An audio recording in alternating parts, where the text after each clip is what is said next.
ទេសចរយើងកំពុងតែស្ងប់ស្ងាត់ខ្ញុំក៏ចេះតែគិតរឿងហ្នឹងហើយកំពុងតែប្រមូលយកព័ត៌មានដើម្បីយកមកធ្វើ show វាយន្តហោះយើងទាំងនៅភ្នំពេញក៏ស្ងាត់ដែរម៉ាឡេឌៀននៅវគ្គមុននិយាយរឿងសង្គមគិច្ចនៅម៉ាឡេស៊ីពិតជាត្រូវភរិយាខ្ញុំពេលឆ្លងទន្លេគ្រូពេទ្យមកពិនិត្យសុខភាពម្ដាយកូនដល់ផ្ទះមួយទៀតកូនប្អូនខ្ញុំស្នើសុខកម្ចីពីរដ្ឋរៀនដល់អាយរីឡង់បាទអាសេវាកម្មហ្នឹងហើយដែលធ្វើឲ្យប្រទេសហ្នឹងគេសម្គាល់ថាប្រទេសហ្នឹងវាអភិវឌ្ឍឬទេ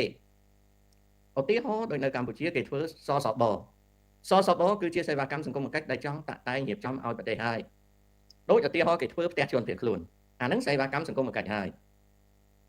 នឹងសតិការរៀបចំបើគេរៀបចំបានរលូនអាហ្នឹងហើយគេចាត់ទុកថាប្រទេសយើងមានដំណើរការអភិវឌ្ឍទៅមុខ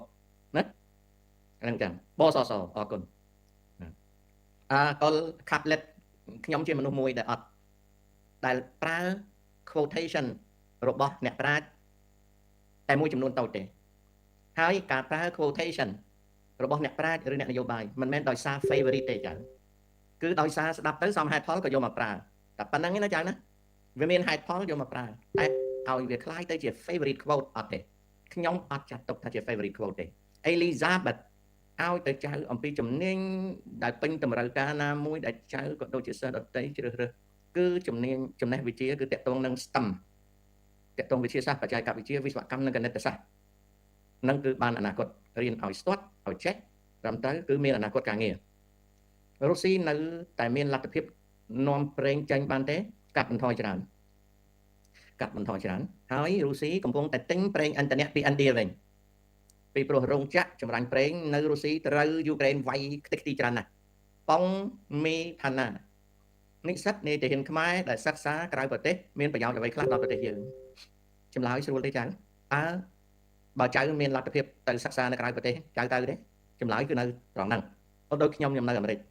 តែខ្ញុំត្រូវទៅសិក្សានៅកម្ពុជាទេអត់ទៅទេខ្ញុំអត់ទៅទេចុះកូនខ្ញុំឲ្យទៅរៀននៅខ្មែរទេអត់ទេចុះមិនបានកូនខ្មែរខ្លះមករៀននៅអាមេរិកអញ្ចឹងឆ្លើយខ្លួនឯងណាថាណាលោកពូប្រជាជនខ្មែរពេលនិយាយពីរឿងសង្គម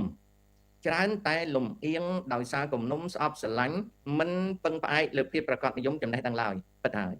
ជាការពិតហូស៊ីយុកមកពីខ្វះការចេះដឹងទើបងាយជឿណៃបលចៅចង់ដឹងពីរបៀបដែលលោកតាប្រមូលព័ត៌មានរបៀបដែលប្រមូលព័ត៌មានពិតប្រាកដបានទី1តាមានចំណេះដឹងខាងស្រាវជ្រាវទី2តាមាន subscription